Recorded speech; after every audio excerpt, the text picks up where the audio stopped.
اعوذ باللہ السمیع العلیم من الشیطان الرجیم من ہمزہ ونفخہ ونفثہ۔ سورہ بقرہ کی آیت نمبر 238 میں اللہ رب العالمین فرماتا ہے، تمام نمازوں کے مستقل طور پر یکے بعد دیگرے حفاظت کرتے رہو، خصوصاً بیچ والی نماز یعنی نماز عصر کی، اور نماز میں اللہ کے سامنے ادب سے کھڑے رہا کرو۔ شان نزول: حضرت زید بن ارقم رضی اللہ تعالیٰ عنہ فرماتے ہیں، صحیح بخاری اور صحیح مسلم کی حدیث ہے، ہم نماز میں بات کر لیا کرتے تھے، آدمی اپنے بھائی سے اپنی ضرورت کی بات کر لیا کرتا تھا، یہاں تک کہ یہ آیت نازل ہوئی تو ہمیں نماز میں خاموش رہنے کا حکم دیا گیا۔ اس آیت میں اللہ تبارک و تعالیٰ نے تمام نمازوں کی محافظت کا حکم دیا۔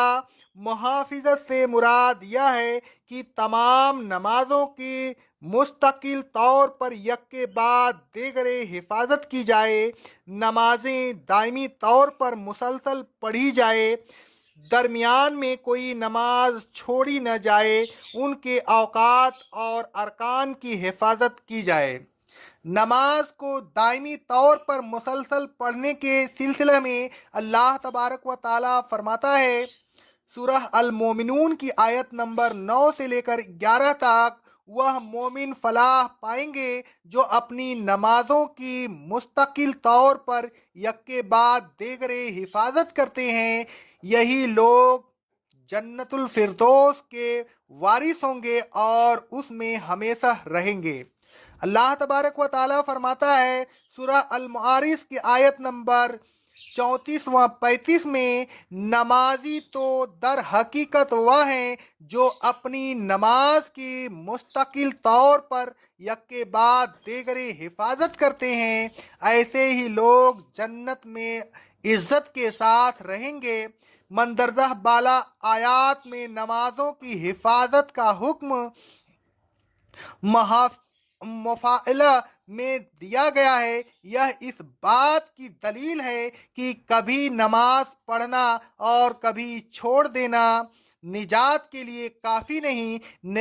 نمازی در حقیقت وہ ہے جو دائمی طور پر نماز ادا کرتے ہیں۔ اللہ تبارک و تعالیٰ فرماتا ہے سورہ معارج کی آیت نمبر 19 سے لے کر 23 تک، بے شک انسان بڑا بے صبرا پیدا کیا گیا ہے، جب اسے کوئی برائی پہنچتی ہے تو واویلا کرتا ہے، اور جب کوئی بھلائی پہنچتی ہے تو ہاتھ روک لیتا ہے۔ البتہ ان برائیوں سے وہ نمازی مستثنیٰ ہیں جو اپنی نماز پر مداومت کرتے ہیں، یعنی ہمیشہ پڑھتے ہیں۔ نماز کے ارکان کے محافظت کے سلسلہ میں رسول اللہ صلی اللہ علیہ وسلم نے فرمایا، صحیح بخاری کی حدیث ہے، نماز اسی طرح پڑھو جس طرح تم نے مجھے نماز پڑھتے ہوئے دیکھا ہے۔ نماز کے اوقات کی حفاظت بھی ضروری ہے۔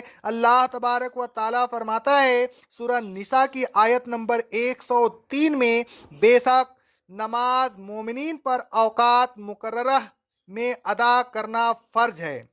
حضرت عبداللہ بن مسعود رضی اللہ تعالیٰ عنہ فرماتے ہیں، صحیح بخاری اور صحیح مسلم کی حدیث ہے، میں نے رسول اللہ صلی اللہ علیہ وسلم سے سوال کیا، تمام اعمال میں اللہ کو سب سے زیادہ کون سا عمل محبوب ہے؟ رسول اللہ صلی اللہ علیہ وسلم نے فرمایا، نماز اپنے وقت پر۔ رسول اللہ صلی اللہ علیہ وسلم فرماتے ہیں، صحیح مسلم کی حدیث ہے، نماز کو اس کے وقت پر پڑھو۔